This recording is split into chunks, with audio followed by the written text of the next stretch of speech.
Hello, welcome back to Map Time with Professor Prime, and I'm your host as always, Professor Prime. So, gaming on a budget, let's discuss it. Let's get right into it. Okay, so gaming on a budget is something that is not only possible, but is something that I do and have done my entire gaming career. And for context, that is over 30 years. And I know that I am not alone when it comes to gaming on a budget, right? Like a lot of us do it out there. And so I wanted to share this to like hopefully connect with people about it as well as have you get something out of it, right? Like I want people to connect to and with this, and I want people to get something out of it. So let's get into it. When it comes to gaming on a budget, I mean that in two big ways. I mean that in a money sense, like you may have expected, but also a time sense, because I do not have infinite time nor infinite money, much to my chagrin. But everyone else can relate. Um, so yeah, I wanted to get into that. So I wanted to share where I'm currently at with gaming on a budget and go from there. So to start, I play a mixture of older games and newer games, and I'm going to talk about why that's important to this idea of gaming on a budget. And I'm going to talk about like the money aspect, but I'm going to talk about the time aspect as well throughout this. So to start, let's start with the older games. Older games have been crucial to saving some money as I go through because and like I'm budgeting things out because I'm thinking about it two big ways. I'm thinking about replays and I'm thinking about games that are older but new to me, right? And there's a lot of them because there's a lot of games out there, right? Like I have played so many games in my life, but there's just so much, and that's not a bad thing, right? And so with those games that are older but new to me, they fall under two categories.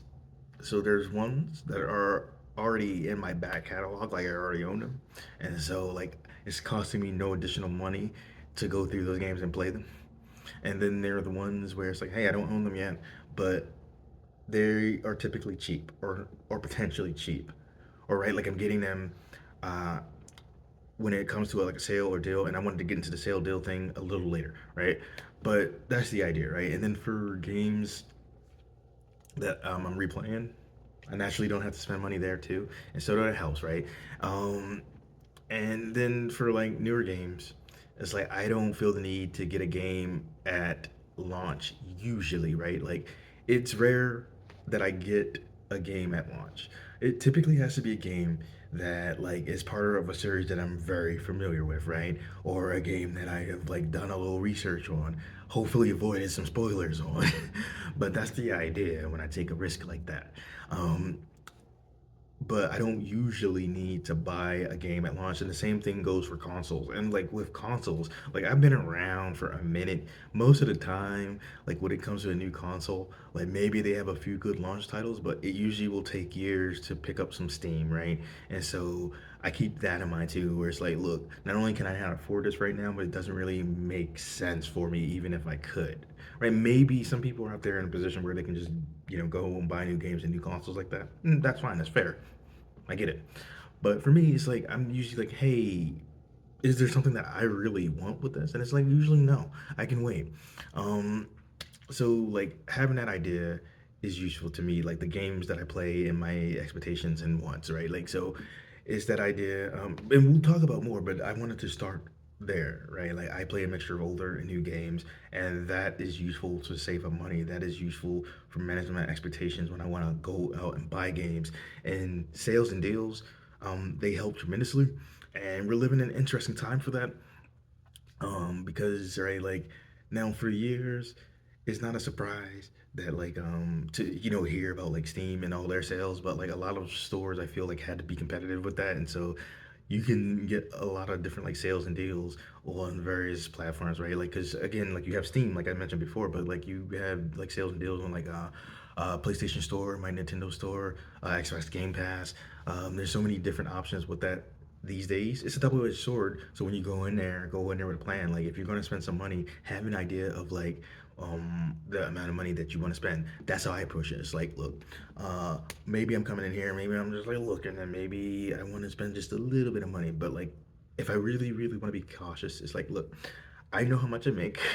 I know how much my bills are, and like month to month, my expenses may shift a little bit. And so I want to take all those things into account. It's like, well, what can I afford to spend, and what am I willing to spend? And then if I'm looking around at the sales and the deals, it's like they're great because you can get some incredible titles on the cheap, but you have to be careful because the idea is like, you could see all these like wonderful sales and just like buy a crap ton of game, and all of a sudden you're spending a decent amount of money again. So for me, it's just like managing my expectations and what I want versus what I have.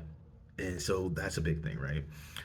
So yeah, I play a mixture of older and new games. I am like aware of different sales and deals, and I try to like make sure I'm not buying too much when I'm looking at those sales and deals because it's like it's a double-edged sword, right? But it's useful. It's very very useful to like know that a lot of stuff is out there. And like I wanted to mention about something on the PlayStation Store in particular that I noticed. So there are some times where like a base game isn't on sale, but like you might have a definitive edition or a deluxe edition, whatever they want to call it.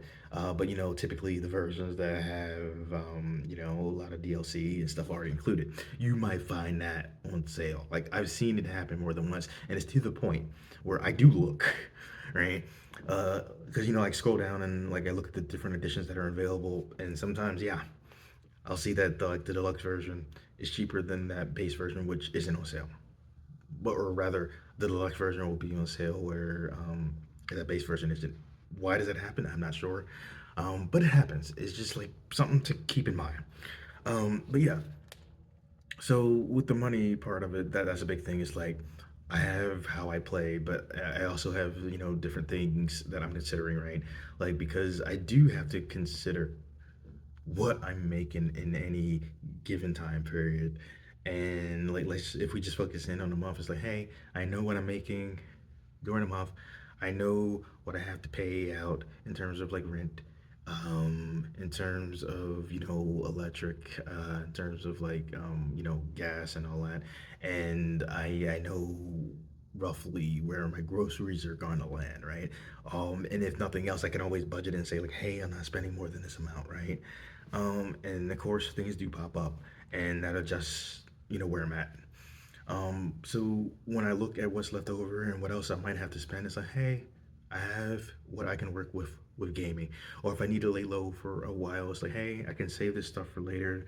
I'm just gonna play some older games, or sometimes I just like playing some of the older games, right?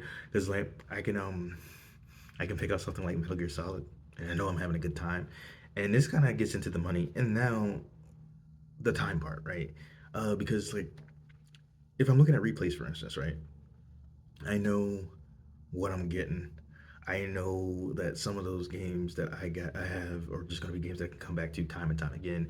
And so it's like I know for the time that I'm spending, I'm going to enjoy this, and I can budget out that time that I'm spending, and I can have a good idea of the kind of experience that I have, and I know that it's going to save me money because you know I already own the game, right? Or games in this situation, and so something like Metal Gear Solid is one of my favorite games of all time. It's just such a masterpiece, right? Because it has the gameplay is tight.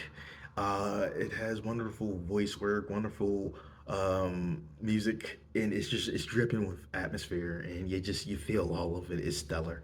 Like I enjoy the story. It's compact and tight, and you can enjoy it. And I know that hey, I might can set aside like maybe an hour or two here, an hour or two there, and so maybe I take like 2 nights or so, and I can take some time for Metal Gear Solid if I'm not doing other stuff, right? Because there's so many things that you can do during the day, and so it's like hey, at least here I know that I'm saving money, and I have a good idea of the kind of experience that I'm going to have. And the same can be said for games like Near Automata or Devil May Cry 3. And with Near Automata, like I know I'm going to be at that for like a month or two.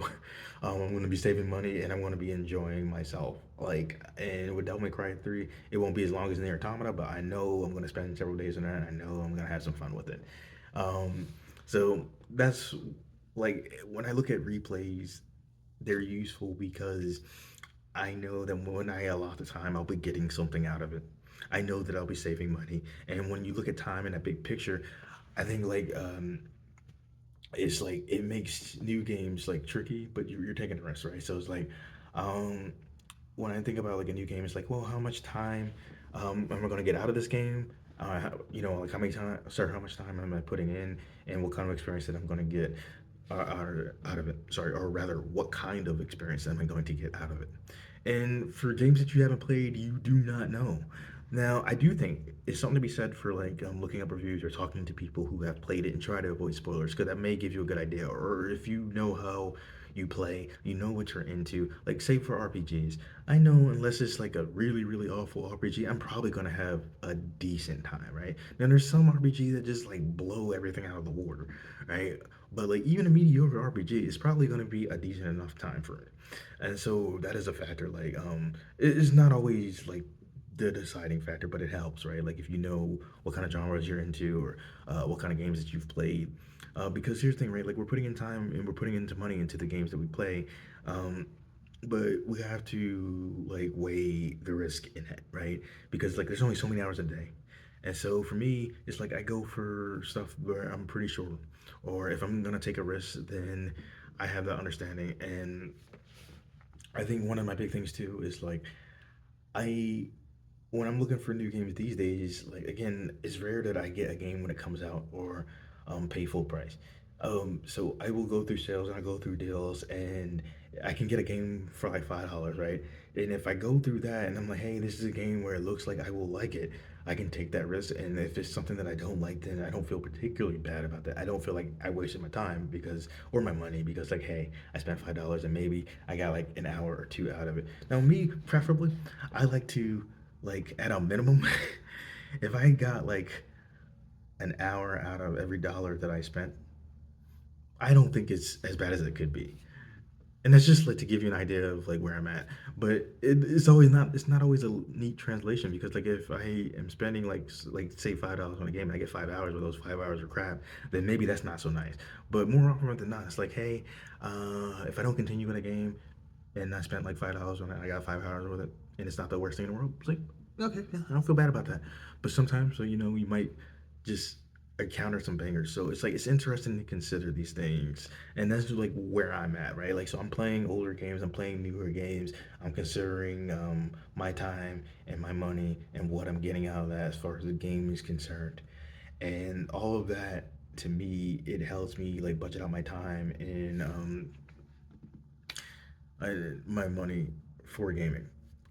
So I think about all these factors and more, but I hope that this helps someone in some way, shape or form. And at a minimum, I gotta imagine that a lot of people can connect because like it's not cheap out there, and we all have limited time and limited money. So yeah, that's where I'm at, and I don't want this to go on too long, but I just was hoping that someone got something out of this, and I just wanted to share. I'll see you in the future, Professor Prime.